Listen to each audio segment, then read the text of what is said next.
So ಇದೆಲ್ಲ ತಯಾರಿಗಳು ಕೂಡ ಪಾಕ್ ವಿರುದ್ಧದ ಯುದ್ಧಕ್ಕೆ ಅಂತಕ್ಕಂಥದ್ದು. ಅದಕ್ಕೋಸ್ಕರನೇ ಜನರನ್ನ ಇನ್ವಾಲ್ವ್ ಮಾಡ್ಕೋತಾ ಇದ್ದಾರೆ.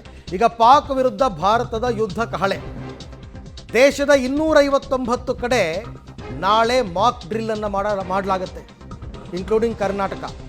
ಇವತ್ತೇ ಶ್ರೀನಗರದ ದಾಲ್ ಸರೋವರ, ಮುಂಬೈನ ದಾದರ್ ಶಾಲೆ ಮತ್ತು ಲಖನೌದಲ್ಲಿ ಪೊಲೀಸರು ಮಾಕ್ ಡ್ರಿಲ್ ಅನ್ನು ಮಾಡಿಬಿಟ್ಟಿದ್ದಾರೆ.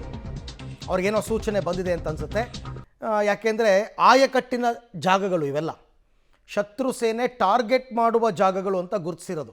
ಲಖನೌ, ಮುಂಬೈ ಮತ್ತು ಶ್ರೀನಗರದ ದಾಲ್ ಸರೋವರ ಅಥವಾ ಶ್ರೀನಗರ ಎನಿವೇ. ಹಾಗಾಗಿ ಇವತ್ತೇ ಸೈರನ್ ಸೌಂಡ್ ಕೇಳಿ ಬಂದಿದೆ.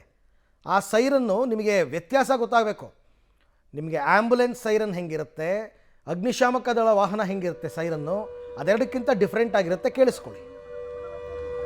ನೀವು ಮೊದಲಿಗೆ ಸೈರನ್ ಕೇಳಿಸ್ಕೊಂಡಿದ್ದು ಮುಂಬೈನ ದಾದರ್ ಶಾಲೆ, ಅದಾದ ನಂತರ ಶ್ರೀನಗರದ ದಾಲ್ ಸರೋವರ.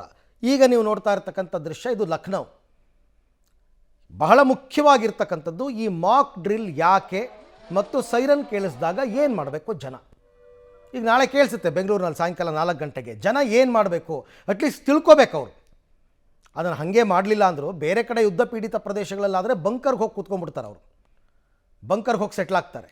ಬಟ್ ಇಲ್ಲಿ ಏನು ಮಾಡಬೇಕು ಬೆಂಗಳೂರಿನಲ್ಲಿ ನಿಮಗೆಲ್ಲೂ ಬಂಕರ್ ಇಲ್ಲ, ಕರ್ನಾಟಕದಲ್ಲೇ ಇಲ್ಲ. ಹಾಗೆ ನೋಡೋಕೆ ಹೋದರೆ ಈ ಬಗ್ಗೆ ಮತ್ತಷ್ಟು ಮಾಹಿತಿ ನನ್ನ ಕೊಲೀಗ್ ಶಬೀರ್ ಅವರಿಂದ ಪಡ್ಕೊಳ್ಳೋಣ. ಶಬೀರ್, ಈಗ 3 ದೃಶ್ಯಗಳನ್ನ ನಾನು ನೋಡ್ತಾ ಇದ್ದೆ. ಮುಂಬೈನ ದಾದರ್ ಶಾಲೆಯಲ್ಲಿ ಸೈರನ್ ಮೊಳಗಿಸಿದ್ದಾರೆ, ನಾಳೆ ಕರ್ನಾಟಕದಲ್ಲೂ ಆಗುತ್ತೆ. ಈ ಸೈರನ್ ಬಂದಾಗ ಯುದ್ಧದ ಸಂದರ್ಭದಲ್ಲಿ ಅಂತಲೇ ಅಂದ್ಕೊಳ್ಳೋಣ, ಜನಸಾಮಾನ್ಯರು ಏನು ಮಾಡಬೇಕು, ಅದ್ರ ಬಗ್ಗೆ ಏನಾದ್ರು ಟ್ರೈನಿಂಗ್ ಕೊಡ್ತಾ ಇದ್ದಾರಾ ಅಂತ?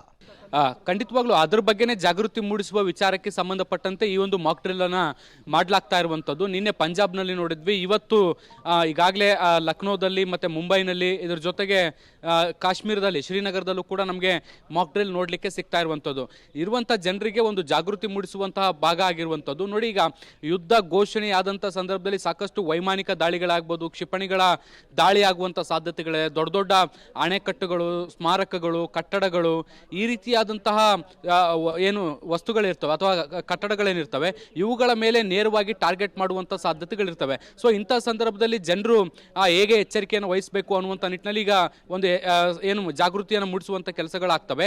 ಮೊದಲು ಸೈರನ್ ಬಂದಂಥ ಸಂದರ್ಭದಲ್ಲಿ ಮೊದಲ ಸೈರನ್ ಏನಿದೆ ಇದು ದಾಳಿ ಆಗುವಂತಹ ಭೀತಿಯನ್ನು ಹುಟ್ಟಿಸುವಂಥದ್ದು ಅಥವಾ ದಾಳಿ ಆಗುವಂಥ ಮುನ್ಸೂಚನೆಯನ್ನ ಈ ಸೈರನ್ ಕೊಡುತ್ತೆ. ಸೊ ಈ ಸೈರನ್ ಬಂದಂಥ ಸಂದರ್ಭದಲ್ಲಿ ಜನರು ಹೇಗೆ ರಿಯಾಕ್ಟ್ ಮಾಡಬೇಕು, ಮತ್ತೆ ಸೇಫ್ ಆಗಿರುವಂಥ ಜಾಗಗಳಲ್ಲಿ ಹೇಗೆ ಕಂಡುಕೊಳ್ಬೇಕು, ಮತ್ತೆ ಎಂಥ ಸ್ಥಳಗಳಲ್ಲಿ ಅವರು ರಕ್ಷಣೆಯನ್ನು ಪಡ್ಕೊಳ್ಬೇಕು, ಇದ್ರ ಜೊತೆಗೆ ಸುತ್ತಮುತ್ತ ಇರುವಂಥ ಜನರನ್ನ ಹೇಗೆ ಸೇಫ್ ಗಾರ್ಡ್ ಮಾಡಬೇಕು, ಮುಖ್ಯವಾಗಿ ಮಹಿಳೆಯರು, ವೃದ್ಧರು, ಈ ಮಕ್ಕಳು, ಈ ರೀತಿಯಾಗಿ ಜನರು ಏನಿರ್ತಾರೆ ಈ ರೀತಿಯಾದಂಥ ಜನರನ್ನ ಹೇಗೆ ಸೇಫ್ ಮಾಡ್ಕೊಳ್ಬೇಕು ಅನ್ನುವಂಥ ನಿಟ್ಟಿನಲ್ಲಿ ಟ್ರೈನ್ ಅನ್ನು ಮಾಡಲಾಗುತ್ತೆ. ಇದ್ರ ಜೊತೆಗೆ 2ನೇ ಮತ್ತು 3ನೇ ಸೈರನ್ಗಳು ಬಂದಂಥ ಸಂದರ್ಭದಲ್ಲಿ ನಾವು ಯಾವ ರೀತಿಯಾಗಿ ರಿಲ್ಯಾಕ್ಸ್ ಮಾಡಬೇಕು ಅನ್ನುವಂಥದ್ರ ಬಗ್ಗೆ ಕೂಡ ಒಂದಿಷ್ಟು ಜಾಗೃತಿಗಳನ್ನು ಕೊಡ್ತಾರೆ. ಇದ್ರ ಜೊತೆಗೆ ಒಂದು ವೇಳೆ ದಾಳಿಗಳಾದಂಥ ಸಂದರ್ಭದಲ್ಲಿ ಫೈರ್ ಇನ್ಸಿಡೆಂಟ್ಗಳಾಗುತ್ತೆ, ಆ ಫೈರ್ ಇನ್ಸಿಡೆಂಟ್ಗಳಿಗೆ ಹೇಗೆ ರಿಯಾಕ್ಟ್ ಮಾಡಬೇಕು, ಬೆಂಕಿಯನ್ನು ಶೀಘ್ರದಲ್ಲಿ ನಂದಿಸುವಂಥದ್ದು ಹೇಗೆ, ಆ ನಿಟ್ಟಿನಲ್ಲಿ ಕೆಲವೊಂದು ಸಲ ಗಾಯಾಳುಗಳು ಕೂಡ ಆಗಿರ್ತಾರೆ, ಆ ಗಾಯಾಳುಗಳನ್ನು ಆಸ್ಪತ್ರೆಗೆ ಕೊಂಡೊಯ್ಯುವಂಥದ್ದು ಹೇಗೆ, ಸ್ಥಳೀಯ ಆಸ್ಪತ್ರೆಗಳಿಗೆ ಕರೆ ಹೇಗೆ ಮಾಡಬೇಕು. ಒಂದು ರೀತಿ ಏನು ಅಂದರೆ ಸರ್ಕಾರ, ಲೋಕಲ್ ಅಡ್ಮಿನಿಸ್ಟ್ರೇಷನ್ ಮತ್ತು ಜನರ ನಡುವೆ 3 ಕಡೆಗೂ ಕೂಡ ಒಂದಕ್ಕೊಂದು ಕನೆಕ್ಟಿವಿಟಿಯನ್ನು ಕಲ್ಪಿಸಿಕೊಡುವಂಥ ಪ್ರಯತ್ನದ ಭಾಗ ಇದು. ರೈಟ್, ಹಾಗೆ ಸಂಪರ್ಕದಲ್ಲಿದೆ ಶಬೀರ್, ನಿಮ್ಮ ಜೊತೆ ನಾನು ಮತ್ತೆ ಮಾತನಾಡ್ತೀನಿ. ಸೊ ಇವತ್ತು ಮತ್ತು ನಾಳೆಯಿಂದ ಮುಂದುವರಿಯುತ್ತೆ ಕರ್ನಾಟಕದಲ್ಲೂ ಕೂಡ 1 ವಾರಗಳ ಕಾಲ. ಅದನ್ನು ಅವರೇ ಹೇಳಿದ್ದಾರೆ, ಸಿವಿಲ್ ಡಿಫೆನ್ಸ್ ಮುಖ್ಯಸ್ಥರು.